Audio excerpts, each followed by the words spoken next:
अस्सलामुअलैकुम। अगर आप फार्मर हैं, चाहे डेयरी फार्मर हैं, चाहे बीफ फार्मर हैं, चाहे गोट फार्मर हैं, कुछ आपको आज असूल बताऊंगा जो आपने फॉलो कर लिए तो आप डेयरी फार्मिंग में कभी भी नुकसान नहीं करेंगे।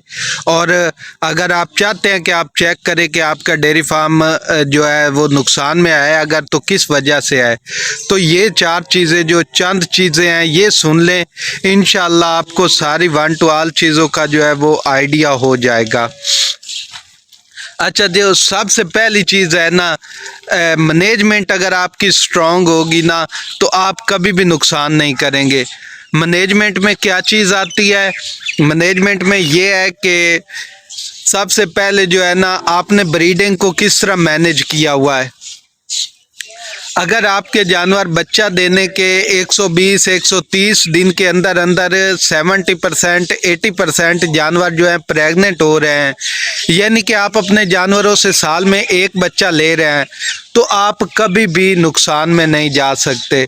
ठीक है। दूसरे नंबर पे आपके जानवरों की हेल्थ आ जाती है। अगर आपने अपने जानवरों की चुआई जो है वो सही तरीके से साफ़ सुथरी कर रहे हैं, उसमें आप परिडिप जो है वो लगाते हैं और टाइम पे चुआई करते हैं, ठीक है, और सफाई का ख्याल रखते हैं, स्प्रे शेड में करते हैं एंटीसेप्टिक और मक्खियों वाला स्प्रे, टिक्स वाला स्प्रे, तो आपके जानवर बीमार नहीं होंगे, आपके एक्स्ट्रा खर्चे नहीं होंगे। उसके अलावा जो बाकी छोटी छोटी चीज़ें हैं ना, अगर आपके जानवर कंफर्टेबल है, उनको माहौल अच्छा मिला हुआ है, वो अपने शेड में खुश हैं, यानी कि उनको सुकून मिलता है, तो फिर भी आप कभी भी नुकसान में नहीं हो सकते। इसके अलावा जो चीज़ है ना, वो है जो अहम चीज़ है ना, वो फीड है और आपके जानवरों की ब्रीड है। मतलब अगर आप अपने जानवरों को मुतवाज़न खुराक दे रहे हैं, ऐसी खुराक जिसमें कार्बोहाइड्रेट, दूसरी प्रोटीन, फैट्स, मिनरल्स, विटामिन्स वो पूरे हैं, तो आपका जानवर जो है वो अच्छी तरह परफॉर्म करेगा।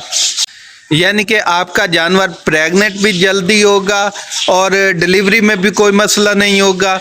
उसके बाद जो सबसे अहम चीज़ है जो मैं एंड में ले गया हूँ, वो मुझे पहले बतानी चाहिए थी आपको। वो चीज़ ये है कि आपके जानवरों की ब्रीड जो है वो बढ़िया है। मैं जब आप ब्रीड सिलेक्शन करें या फिर जब आप अपने आपके पास जो भी जानवर अवेलेबल है उसको आप सीमन रखें, तो सीमन आपको अच्छी क्वालिटी का रखना चाहिए। अगर आपकी सीमन सिलेक्शन अच्छी है तो भी आप कभी भी नुकसान में नहीं जाते।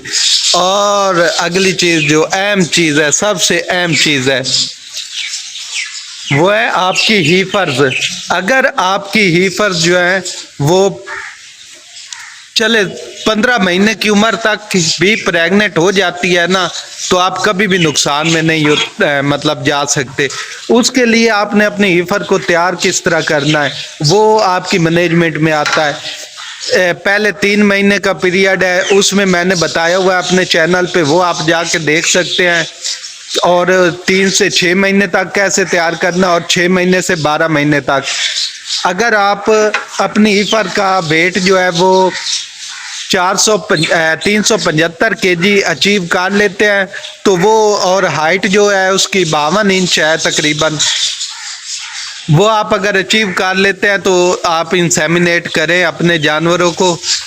तो हीफरें जो है वो आपका फ्यूचर होती हैं, उन पे कंप्रोमाइज़ अगर नहीं है, उनकी ग्रोथ अच्छी है, उनकी जेनेटिक अच्छी है, तो आप कभी भी नुकसान में नहीं जा सकते। और सेकेंडली जो है ना, वो बच्चों की ग्रोथ, जो न्यू बॉर्न काफ्स होते हैं, पहले 3 महीने का पीरियड उनका बहुत सेंसिटिव होता है।